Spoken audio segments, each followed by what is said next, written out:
My grandson slapped me across the face. My son just laughed and said, "He's only playing, Mom."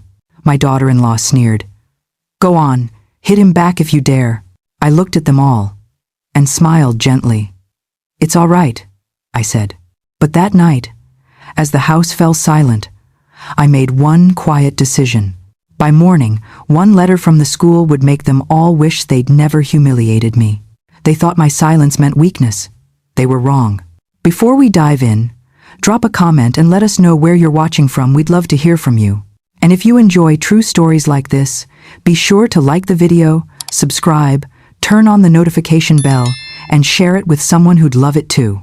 Dinner was supposed to be peaceful that evening, a rare, quiet moment where we could all sit together without screens or distractions. The golden light from the chandelier cast a soft glow across the dining table. The smell of roasted chicken, mashed potatoes, and buttered corn filled the room. Laughter mingled with the sound of the TV in the background. It was the kind of normal, easy evening I used to pray for when my son was little. But even the calmest seas can hide an approaching storm. Eric, my son, sat at the head of the table, one hand scrolling through his phone, the other idly lifting his fork. His wife, Madison, leaned back in her chair, sipping wine, her eyes fixed on her reflection in the glass. Their son, my grandson, Liam, fidgeted endlessly, tapping his spoon, kicking his chair legs, humming to himself. He was only 6, full of energy, full of the same spark I once saw in Eric at that age. I smiled at him softly, grateful for the bit of innocence that still lived in the house. But it didn't last long. "Grandma, you're eating too slow," Liam said, a playful grin spreading across his little face. I chuckled and told him, "Well, sweetheart, Grandma likes to take her time. Food tastes better when you don't rush it." He frowned. "No, you're too slow," he said again, his voice louder this time. I tried to calm him with another gentle smile, but before I could finish the sentence, his small hand shot up and smack. The slap echoed through the room like the crack of thunder. My cheek burned. My heart did too. The TV's laughter died into silence. My fork froze mid-air. For a moment, no one moved. I looked at him, my little Liam, his face half shocked, half pleased with himself. My son, Eric, broke the silence first with a laugh, loud and careless. "He's just playing, Mom," he said, chuckling. He didn't mean it. I turned to look at him, waiting for even a hint of shame, an apology, anything. But there was none. Only indifference.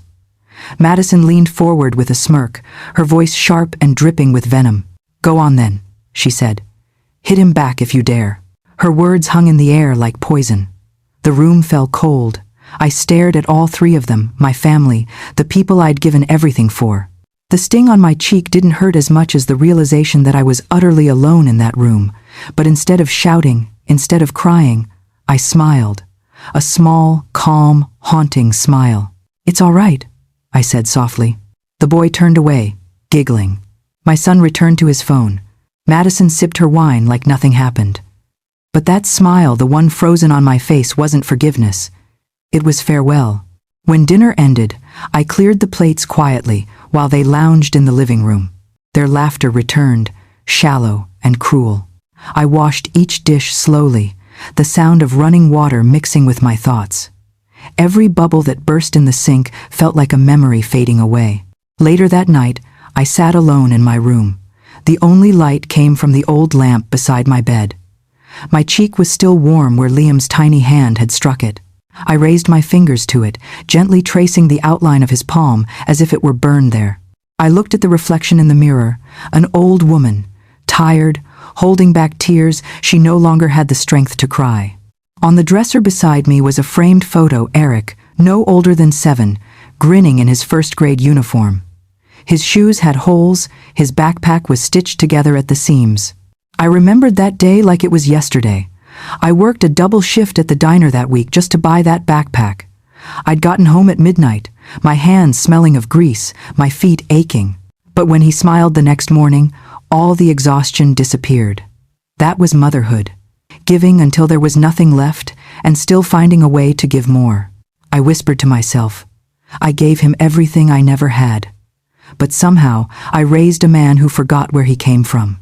The memories came rushing back: birthdays I missed so he could have presents, nights I went without dinner so he could eat, winters where I patched his coat with my own blanket just so he'd be warm. And now, here he was laughing, while his child humiliated me. That night, I didn't cry. I didn't pray. I just sat there, staring out the window as the rain began to fall, each drop tapping softly against the glass like the ticking of a clock counting down to something inevitable. The next morning, sunlight poured into the kitchen. Madison was humming to herself as she brewed coffee. Eric was already dressed for work, adjusting his tie while half listening to something on his phone. Liam sat at the table, cereal bowl in front of him, swinging his legs under the chair. The world had moved on, as if nothing had happened. "Morning, Mom," Eric said without looking up. "Coffee's fresh if you want some." Madison glanced at me briefly, her lips curving into that same smug grin. Liam waved his spoon in the air. "Hi, Grandma," he said, bits of cereal milk dripping down his chin. I smiled faintly. "Good morning," I said. My voice was steady, almost too calm. Inside, there was no anger, just an emptiness that had turned into clarity. They thought my silence meant surrender. They couldn't have been more wrong. As the morning went on, I moved through the house quietly, collecting small things that belonged to me: documents, keepsakes, and one old folder I kept hidden inside the drawer of my nightstand. It contained every receipt, every transfer slip, every tuition invoice. Because for years, I had been the one paying for Liam's private school. I had done it without ever asking for credit. It was my gift, my way of ensuring the next generation had what my son didn't appreciate. But now, that gift had become a weapon of my own making. That afternoon, as the clock struck 2, I picked up the phone. My hands didn't tremble. My voice didn't waver. "Hello," I said to the school administrator. "This is Mrs. Williams. I need to make an adjustment to the financial sponsorship for my grandson, Liam Williams." There was a pause on the other end. "Of course, ma'am," the woman said politely. "Would you like to schedule it for next term?" "No," I replied, my voice low and certain. "Effective immediately." The silence that followed was longer this time. "I understand," she finally said. "We'll update the records." I hung up the phone and exhaled slowly. For the first time in years, I felt a strange kind of peace. Not joy, not revenge, just freedom. The decision had been made. I knew that when the letter arrived the next morning, it would change everything. They thought I was weak because I stayed quiet. But they'd soon learn that silence can be the beginning of the loudest lesson life ever teaches. That afternoon, I made a call that would change everything. The day after the slap, the house looked exactly the same, but nothing felt the same. Sunlight spilled through the curtains, the same floral ones I'd hung years ago, but the warmth it carried didn't touch me anymore. My heart had shifted overnight. I moved through the house with a strange stillness, every step deliberate, every breath quiet, as if I were walking through a memory that no longer belonged to me. When I picked up the phone, the decision had already been made in my heart. There was no anger in me, only a calm that came from clarity. My voice, when I spoke, didn't shake. It was steady, measured, and final. "Good morning," I said softly. "This is Mrs. Williams. I'm calling about the tuition account for my grandson, Liam Williams." The woman on the other end of the line sounded cheerful, unaware of the storm that conversation was about to start. "Yes, Mrs. Williams," she said brightly. "We have your sponsorship record here. How may I help you today?" I paused, my fingers lightly tracing the rim of my teacup, feeling the weight of the moment before I said it. "I'd like to cancel the tuition sponsorship, effective immediately." There was silence, then a cautious tone. "Are you sure, ma'am?" she asked, her voice soft, careful, as though she could sense the emotion behind the words. "Yes," I replied firmly. "I'm sure. It's time they learn a lesson." I could almost hear her nodding through the phone. "Understood. We'll send a confirmation letter to your address, and a notice will be mailed to the students' parents." "Thank you," I said. My tone was polite, but in that moment, I felt something powerful stir inside me. It wasn't satisfaction. It was peace, the kind of peace that comes when you stop waiting for people to understand your worth. After I hung up, I sat there for a long while, the ticking clock, the only sound in the room. I wasn't smiling. I wasn't crying either. I was simply done. The rest of the day, I went about my usual routine as though nothing had happened. I watered the plants outside, trimmed the wilted leaves, and swept the porch. The sun felt gentle on my skin, the air crisp and light. It had been so long since I'd allowed myself to move without carrying the weight of someone else's comfort. From the window, I saw Madison watching me. She whispered something to Eric, and they both laughed. I didn't look away. I didn't need to. I just kept sweeping, steady and silent. Inside, I made lunch sandwiches, a small salad, nothing special. They ate in the living room, laughing at some show, and I sat quietly at the table by the window, eating my portion alone. They had forgotten who had taught them strength. They had forgotten who used to stay up late just to make sure there was food on the table, who sacrificed so they could live comfortably enough to mock her later. But I remembered, and I let them. Because sometimes letting people underestimate you is the greatest setup for their own downfall. Later that afternoon, as I folded the laundry, I found an old envelope tucked between two sweaters, the original contract from Liam's school, signed 3 years ago. I remembered the day I'd gone to the bank, trembling as I withdrew nearly every dollar I had in savings. My hands had been shaking as I handed the money to Eric. "Use it for Liam," I had said. "Give him the education he deserves." He'd hugged me back then, brief, distracted, already looking at his phone. "Thanks, Mom," he'd said. "I'll pay you back. I promise." He never did. But the truth was, I never cared about the money. I wanted something more valuable. I wanted gratitude, respect, recognition. Instead, I got silence, the kind that makes you feel small in a home you built with your own hands. That memory sat heavy in my chest as I walked to my desk. I turned on the printer, its old hum filling the room, and opened a fresh document.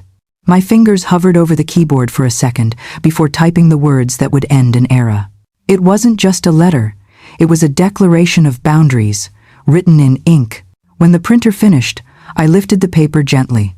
It was just a single sheet, formal, polite, but final. I folded it neatly, slid it into an envelope, and pressed the seal shut with my thumb. My fingers trembled slightly, not from hesitation, but from release. I stared at that envelope for a long moment before whispering to myself.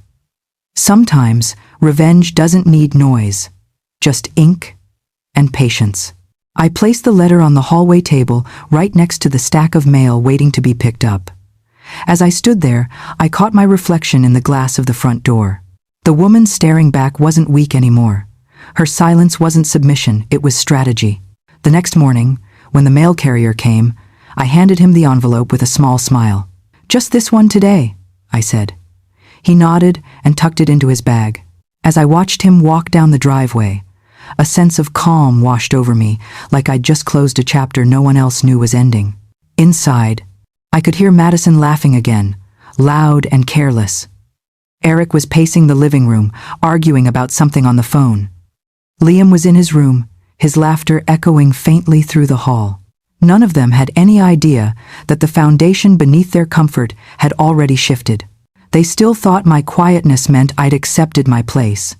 They still believed I would keep giving, keep forgiving, keep pretending that love meant endurance. But the truth was, that letter was already on its way to rewrite everything. And when it reached their hands, the laughter would stop. 3 mornings after I sent the letter, the mailman's truck rolled up the driveway like it always did, slow, steady, and harmless. But that day, it carried something that would turn the rhythm of our household upside down. I was in the kitchen making tea when I heard Madison's voice from the porch. "Mail's here," she called, her usual tone of command, not courtesy. She shuffled through the envelopes, her red nails tapping impatiently on each one. Then, I heard a sudden pause. "What's this?" she muttered. Paper rustled. "From St. Joseph's Academy?" Her voice carried a faint tremor, barely noticeable, but to me it was everything. I could almost hear the click inside her head as the words started to register. There was a long silence, followed by the sharp tear of an envelope. Then, her voice rose high, shrill, panicked. "David, the school says our tuition's been revoked. What does this mean?" I didn't turn around right away. I kept stirring my tea slowly, the spoon clinking gently against the ceramic.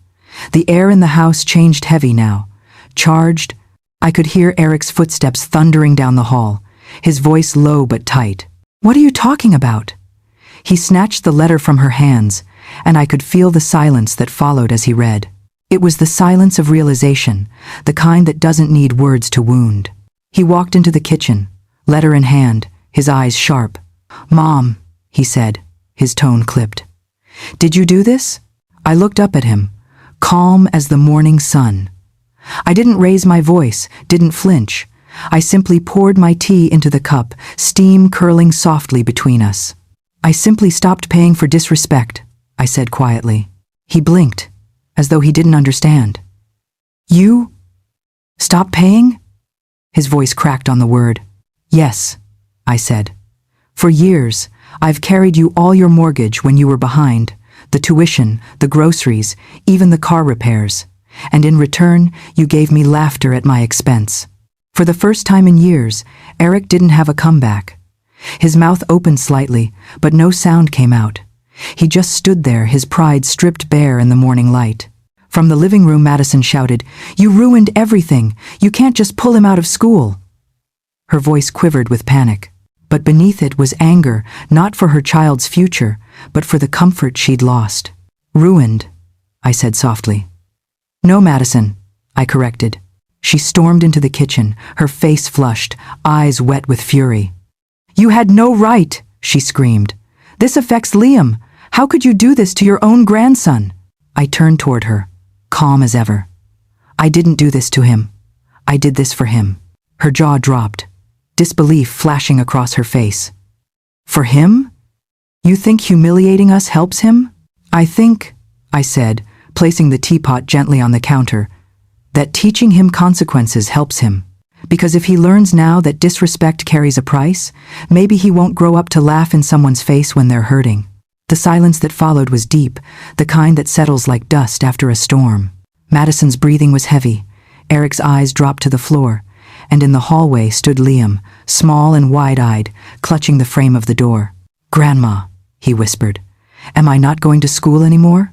My heart clenched at his voice. So soft, so uncertain. I looked at him not with anger, but with sorrow. "You will, sweetheart," I said gently, "but maybe not there. Sometimes life teaches us lessons before we understand them." He began to cry quietly, the way children do when they don't understand why the world suddenly feels colder. Madison rushed to him, wrapping her arms around his shoulders, glaring at me over his head. "Are you happy now?" she hissed. No, I wasn't happy, but I was resolute. I walked past them, the letter still lying open on the counter, the words printed in black and white. Tuition sponsorship terminated due to withdrawal of funds by benefactor. Such a simple sentence, yet it carried the weight of years of silence, years of being dismissed, years of being taken for granted. In that moment, the house was divided by more than just walls.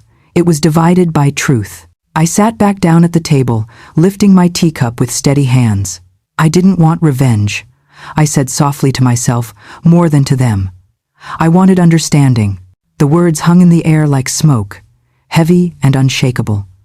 Eric stared at me for a long time, his anger slowly giving way to something else, maybe guilt, maybe realization. Madison kept pacing, muttering under her breath about embarrassment and school reputations, her voice fading as she left the room. Liam stood there, watching me with tearful confusion, his small shoulders trembling. And for a brief second, I saw the boy behind the slap innocent, shaped by the adults around him. It wasn't his fault entirely. But sometimes, the lessons we learn earliest are the ones that shape who we become. The house stayed quiet for the rest of the day. The letter sat untouched on the counter, a reminder of a boundary that could never be crossed again. I moved around them all as if nothing had happened, making dinner, tidying up, humming softly under my breath. But deep down, I knew something irreversible had taken place. And as I lay in bed that night, staring at the ceiling, the weight of silence pressed down again, not the silence of fear or humiliation, but the silence that follows truth. They thought the letter was the end. But it was only the beginning, because what came next was beyond what I ever expected. The house had never felt so quiet.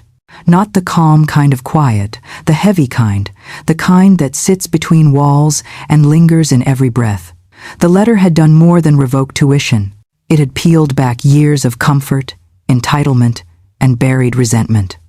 And now the air was thick with unspoken blame. In the days that followed, the mornings were filled with slammed doors, short tempers, and muffled arguments that carried through the walls. I'd hear them at dawn, voices slicing through the stillness. Madison's voice first, sharp as glass. "How are we supposed to explain this to the school board, David? To the neighbors? This is humiliating." And then Eric's, tired, frustrated, with that edge of guilt he tried to hide. "Madison, just stop. I'll figure something out." "Figure it out?" she snapped. "Your mother pulled the rug from under us, and you're acting like this is just some misunderstanding. She's out of line." "Enough!" he shouted. "You think I don't know that? You think I'm not embarrassed?" Their voices rose and fell like waves, blame crashing back and forth, no one willing to listen, no one willing to look inward. Meanwhile, I continued my morning routine as if nothing had changed. I watered my little garden in the back, basil, mint, and a struggling tomato vine that refused to die. I baked on Tuesdays, as I always had, and brought cookies to the Henderson twins next door. I volunteered twice a week at the community kitchen downtown, where people didn't care about tuition or appearances, only kindness. And for the first time in a long time, I felt peace. While they pointed fingers, I found peace in small things. The hiss of boiling tea, the laughter of children next door, the quiet rhythm of a broom sweeping across my porch. They were consumed by what they had lost. I was finally grateful for what I still had: my dignity, my voice, my peace. A week later, on a warm afternoon, I was pruning the rose bush when a black car pulled into the driveway. Out stepped a familiar figure in a navy blazer, Mr. Collins, the principal of Street, Joseph's Academy. He carried himself with the same politeness he'd always shown me, but this time his expression was softer, almost tender. "Mrs. Moore," he greeted, tipping his hat slightly. "I wanted to thank you personally for your years of generosity. Your support has helped more students than you probably realize." I smiled, brushing my hands on my apron. "Oh, Mr. Collins, that's very kind. I just did what I could." He nodded thoughtfully. "Still, it's rare these days, your sponsorships, the books you donated, the after-school meals you funded. You've made quite the impact." Behind him, I noticed the curtain from the living room twitch. Eric was there listening. I could feel it. He always thought the school's generosity was just goodwill, never realizing the hand behind it. Mr. Collins went on, "I'm sorry about the misunderstanding with Liam's tuition. We'll make sure to handle it discreetly." "It's all right," I said gently. "Sometimes lessons come in strange ways." He smiled, nodded again, and left. The car rolled away down the driveway. I stood for a moment, staring after it, when I heard footsteps behind me. Eric stood at the door, his face pale. "Mom," he said quietly, You've been paying all that time?" I turned toward him, hands still in my apron pockets. "You never asked where the help came from. You just accepted it." He swallowed hard, guilt flickering in his eyes. "I know," I interrupted softly. "You thought life would always provide. You forgot someone was doing the providing." He didn't reply. He just stood there, motionless, as if 1,000 memories had suddenly taken new shape in his mind. Every check, every gift, every quiet moment he had mistaken for duty instead of love. The truth doesn't yell. It reveals itself quietly to those ready to hear it. He turned away, his voice barely audible. "I didn't know, Mom. I didn't know." I nodded. "Now you do." And as he walked back inside, I realized something: guilt was a heavy teacher. But sometimes it was the only one that worked. It was just past midnight when I heard the knock. 3 soft taps, hesitant, not the confident, careless rhythm of a man who owned the house, but of a boy seeking forgiveness. I got up, wrapped my robe around me, and opened the door. Eric stood there in the dim light of the hallway, his shoulders slumped, his eyes red. He didn't speak at first. He just looked at me, and then the tears came quiet, ashamed, unstoppable. "Mom," his voice broke. "I'm sorry. I forgot who I was. For a long moment, I just looked at him, my son, the man I raised, now standing before me like the boy he used to be. Stripped of all pride, I reached out, resting a hand on his cheek. "No, sweetheart," I said softly. "You forgot who you came from." He lowered his head and cried harder, his shoulders shaking. I hadn't seen him cry since he was 12 when he broke his arm and tried to hide it, thinking tears made him weak. I opened the door wider. "Come in," I whispered. He stepped inside, and we sat together in the quiet living room. No yelling, no anger, just silence and the low hum of the night outside. After a while, he spoke again, his voice low. "I was so wrapped up in trying to prove something. I forgot the person who taught me everything. I made you feel small." I sighed softly. "You didn't make me small, Eric. You just stopped seeing how big love can be." He looked up, eyes swollen but honest. "Can you forgive me?" I smiled faintly. "Forgiveness isn't something you ask for, dear. It's something you live through. Show me you've learned, that's all I need." He nodded, his hand trembling slightly as he reached for mine. I took it. His grip was warm, fragile, like the bond we were piecing back together. For the first time, silence spoke louder than shame. In that moment, I realized something profound. The letter hadn't just shaken the house. It had shaken hearts. And from that tremor, something real was starting to rebuild. Eric stayed there until the morning light began to creep through the curtains. He didn't say much after that. He didn't need to. Sometimes, silence is enough when love has already spoken. As he stood to leave, he turned at the door and said softly, "Mom, there's someone else who wants to talk to you, but I think she's too proud to say it yet." I raised an eyebrow, already knowing who he meant. He gave a small, guilty smile. "Just be patient with her." I nodded. "Always am." He left quietly, and I sat back down, watching the sunrise paint the walls in soft gold. For the first time in years, I didn't feel invisible. I felt seen not by the world, but by the people who mattered most. The silence that followed wasn't heavy anymore. It was healing. But as I lifted my cup of tea, a thought crossed my mind. He said, there was someone else who wanted to talk. My heart tightened a little. Madison. And as the sun rose higher, I whispered to myself. But there was one more apology I never expected. Weeks had passed since that night, since the silence that mended what years of words had broken.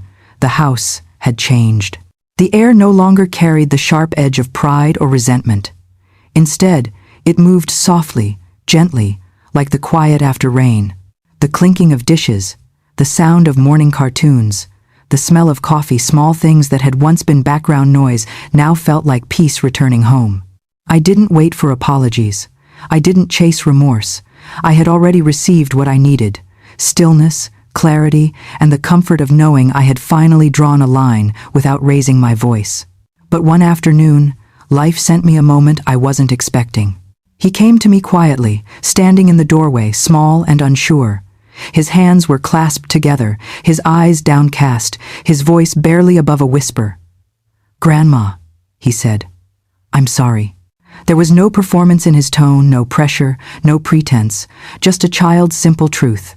He stepped closer, and I could see the weight of understanding in his eyes, a weight too big for someone so young, yet it told me he had seen more than I thought. I reached out and took his hand. The same little hand that had hurt me that day now trembled with guilt. I smiled softly and said, "You're forgiven. But remember, respect begins at home." He nodded slowly, his lip trembling, and then he leaned into me, wrapping his arms around my shoulders. His hug was small but full, a quiet bridge between hurt and healing. And in that moment, everything changed. The anger, the pain, the humiliation, they lost their power. Children learn by watching. They learn not from our lectures, but from our stillness, from how we carry ourselves when we're wronged. My silence had spoken louder than any punishment ever could. It had reached him. As the days passed, I found my peace in the small things again. I spent my mornings in the garden, where the soil never judged and the flowers bloomed no matter how many storms had passed. My hands pressed into the earth, steady and sure, reminding me that growth takes patience. "Respect is earned," I murmured one morning, pressing a seed into the dirt. not demanded. I paused, feeling the wind brush against my cheek. And silence isn't weakness. It's knowing when to let the world teach its own lesson. Each morning after that, I'd watch the light rise a little higher in the sky, the flowers stretch a little wider, and I'd hear laughter drift again from inside the house, lighter now, truer somehow. Forgiveness had done what revenge never could. It didn't erase the past, it transformed it. Now, when I sit by my window and watch the birds gather at the feeder, I think about all the noise that used to fill this house, arguments, pride, misunderstandings. None of that remains. What's left is quiet. And in that quiet, there's strength. People often mistake kindness for weakness. They think silence means surrender, but they don't realize the loudest lessons are written by those who never need to raise their voice. When they mock your kindness, don't shout. When they test your patience, don't break. Just wait. Because one day, silence will write the loudest lesson. If this story touched your heart, let me leave you with this: there's power in holding your peace and strength in walking away with dignity. Before you go, leave a comment and tell us where you're watching from. We'd love to hear from you. And if you believe that quiet strength still matters in this world, like this video, subscribe, and share it with someone who needs this reminder today. Because the next story will show how another grandmother turned betrayal into justice.